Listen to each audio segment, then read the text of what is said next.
रोजाना यूपी चुनाव का अपडेट जानने के लिए क्लीन न्यूज यूपी को सब्सक्राइब करना बिल्कुल ना भूलें। तो चलिए जानते हैं आज की 10 बड़ी खबरों को।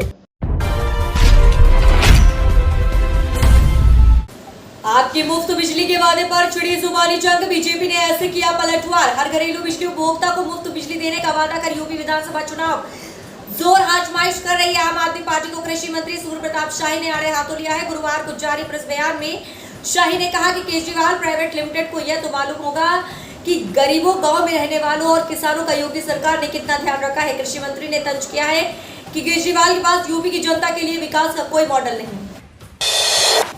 बीजेपी का दावा, कांग्रेस 10 सीटें भी नहीं जीतेगी, आपकी 5 आ जाए तो बहुत है। उत्तर प्रदेश विधानसभा चुनाव 2022 में जीत को लेकर यूपी की सत्तासीन पार्टी ने कड़ी कवायद शुरू कर दी है। यूपी में होने वाले विधानसभा चुनाव में भाजपा को बड़ी जीत दिलाने के लिए केंद्र और प्रदेश सरकार ने ताकत झोंक दी है।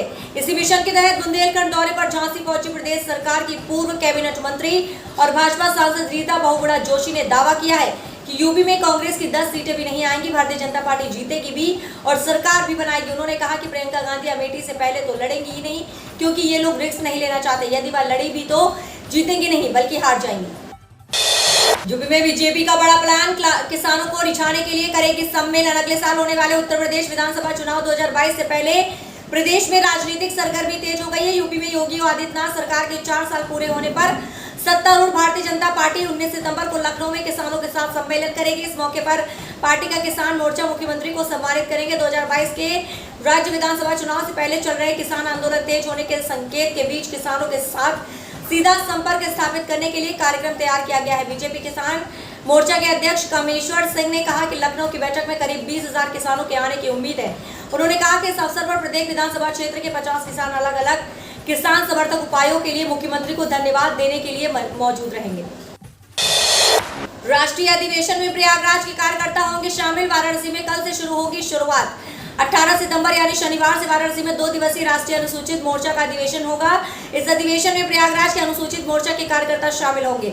इस संबंध में अनुसूचित मोर्चा के पदाधिकारी और कार्यकर्ताओं में भाजपा की बैठक महानगर कार्यालय में हुई। अनुसूचित मोर्चा के अध्यक्ष राजेश सोनकर ने अध्यक्षता करते हुए कहा कि हजारों की संख्या में अनुसूचित मोर्चा के कार्यकर्ता करीब 200 वाहनों के काफिले के साथ प्रयागराज से रवाना होंगे। अधिवेशन को सफल बनाने के लिए सबने कमर कस ली है।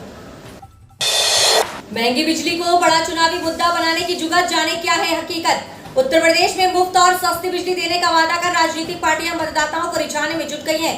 हालांकि वादों को हकीकत में बदलना ना बिजली कंपनियों के लिए और ना ही सरकार के लिए आसान होता। कारण है कि सूबे की बिजली कंपनियां 1 लाख करोड़ रुपए के घाटे में चल रही है। केवल किसानों और 300 यूनिट तक मुफ्त बिजली देने के लिए सरकार को अपने खजाने से तकरीबन 35,000 करोड़ रुपए देने होंगे। आम आदमी पार्टी ने सरकार बनने पर मुफ्त व सस्ती बिजली देने की पहल की है, तो समाजवादी पार्टी भी ऐसा कर सकती है। माना जा रहा है कि चुनाव आते आते भाजपा सहित दूसरे दल भी मुफ्त व सस्ती बिजली देने का वादा कर सकते हैं। ओम से ओम को हराएंगे ओवैसी, अखिलेश एमवाई के सहारे। यूपी विधानसभा चुनाव के लिए प्रत्याशियों की तलाश शुरू हो गई है। इसी के साथ राजनीतिक दल जीत के नए समीकरण बनाने में जुट गए हैं। एआईएमआईएम प्रमुख असदुद्दीन ओवैसी ने यूपी जिताने के लिए नया गेम प्लान तैयार किया है। वह ओम किनारे के साथ चुनावी मैदान में उतरेंगे। इसी के सहारे ओम यानी भाजपा को हराने का काम करेंगे। इसी तरह अखिलेश यादव ने अब एमवाई के फॉर्मूले को नए सिरे से परिभाषित किया है। एम यानी मुस्लिम और वाई जिसे अब तक यादव समझा जा रहा था। इस अवधारणा को बदलते हुए अखिलेश ने इनके मायने कुछ और बताए हैं। यात्रा कार्यक्रम को अंतिम रूप देने के लिए प्रियंका अगले सप्ताह जाएंगी लखनऊ। कांग्रेस महासचिव प्रियंका गांधी वाड्रा अगले सप्ताह उत्तर प्रदेश में विधानसभा चुनाव से पहले पार्टी द्वारा शुरू की जाने वाली प्रतिज्ञा यात्रा कार्यक्रम को अंतिम रूप देने के लिए अगले सप्ताह लखनऊ का दौरा करेंगे। सूत्रों ने कहा है कि वह राज्य में पार्टी की चुनावी तैयारियों का आकलन करने के लिए घोषणा पत्र समिति और चुनाव समिति के साथ बैठक करेंगी। प्रियंका की उत्तर प्रदेश कांग्रेस कमेटी द्वारा आयोजित किए जा रहे एक प्रशिक्षण कार्यक्रम में भाग लेने की संभावना है। लखनऊ में अखिलेश यादव ने किया चुनावी शंखनाद, किसानों से बोले अब बस 3 महीने की बात है।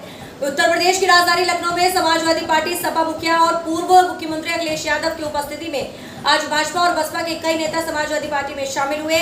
इस दौरान अखिलेश यादव ने कहा कि समाजवादी का कारभार निरंतर बढ़ता जा रहा है। अखिलेश यादव ने कहा कि राज्य में जिला पंचायत के दौरान जितनी गुंडागर्दी हुई है ऐसी पहले कभी नहीं हुई थी, मगर अब आम जनता को देखनी पड़ रही है। मुख्यमंत्री योगी के मेहर भोज की प्रतिमा के अनावरण पर विवाद, राजपूतों ने दी आंदोलन की चेतावनी।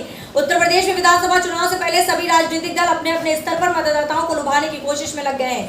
बीजेपी भी पुराने नायकों को सम्मान और पहचान दिलाने की कोशिश में लगी है। मुख्यमंत्री योगी अगले हफ्ते योद्धा और शासक मिहिर भोज की प्रतिमा का अनावरण करने दादरी आ रहे हैं, लेकिन इसी बीच इसको लेकर विवाद हो गया है। राजपूतों ने उत्तर प्रदेश के मुख्यमंत्री योगी आदित्यनाथ की 19वीं सदी के शासक मिहिर भोज की प्रतिमा का उद्घाटन करने की योजना पर आंदोलन की चेतावनी दी है। सीएम योगी अगले हफ्ते 22 सितंबर को दादरी में मिहिर भोज का प्रतिमा का अनावरण करने वाले हैं। कल मेरठ आएंगे भाजपा प्रदेश संगठन मंत्री सुनील बंसल। दक्षिण विधानसभा पर प्रबुद्ध सम्मेलन से साधेंगे मतदाता। भाजपा के प्रदेश संगठन मंत्री सुनील बंसल कल शुक्रवार को मेरठ आएंगे। सुनील बंसल मेरठ की दक्षिण विधानसभा सीट पर प्रबुद्ध वर्ग सम्मेलन को संबोधित करने आ रहे हैं। प्रबुद्धों से बातचीत के बहाने में 2022 के चुनाव के लिए जनता के बीच भाजपा की योजनाओं का प्रचार प्रसार करेंगे। प्रधानमंत्री मोदी के जन्मदिन पर सम्मेलन 17 सितंबर को।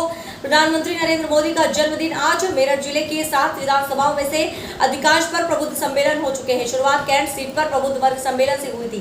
कैंट में केंद्रीय मंत्री वीके सिंह मुख्य वक्ता है। देहात की विधानसभाओं में भी लगभग सम्मेलन हो चुके हैं। शहर में भाजपा की प्रमुख विधानसभा माने जाने वाले दक्षिण सीट पर विशेष तौर पर 17 सितंबर दिन चुना गया है। यह सम्मेलन के लिए स्वयं सुनील बंसल आ रहे हैं।